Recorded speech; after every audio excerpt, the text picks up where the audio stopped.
Proper একটা হিসাব দেওয়ার জন্য। তো আসলে ইচ্ছা থাকা সত্ত্বেও এতদিন এই ভিডিওটা আমি আপলোড করতে পারি নাই।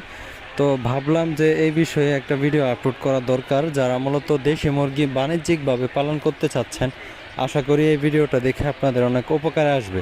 তো অনেকে জিজ্ঞেস করবেন, এগুলো হচ্ছে আমার ফার্মের এই মুরগি, আর এই ভিডিও ফুটেজগুলো অনেক আগের, হয়তো আপনাদের কাছে একটু চেনা চেনা মনে হইতে পারে। আসসালামু আলাইকুম, আশা করি সবাই অনেক বেশি ভালো আছেন। কারণ হচ্ছে এতদিন পর্যন্ত আমরা একটা পরাধীন রাষ্ট্রের মধ্যে ছিলাম। যাই হোক, তো নতুন করে আবারও দেশটা স্বাধীন হইল, এজন্য আমরা দু একদিন যাবৎ সারা বাংলাদেশের মানুষই বিজয় উল্লাস করার পর আবারও আমরা সবাই সবার মতো করে কর্মস্থলে ফিরলাম। তো যাই হোক, এতদিন আমিও কোনো প্রকার ভিডিও আপলোড করতে পারি নাই। একে তো হচ্ছে নেটওয়ার্কের সমস্যা, দ্বিতীয়ত হচ্ছে দেশের মধ্যে এরকম একটা পরিস্থিতি। তো সব কিছু বিবেচনা করে আসলে কোনো প্রকার ভিডিও আপলোড আমি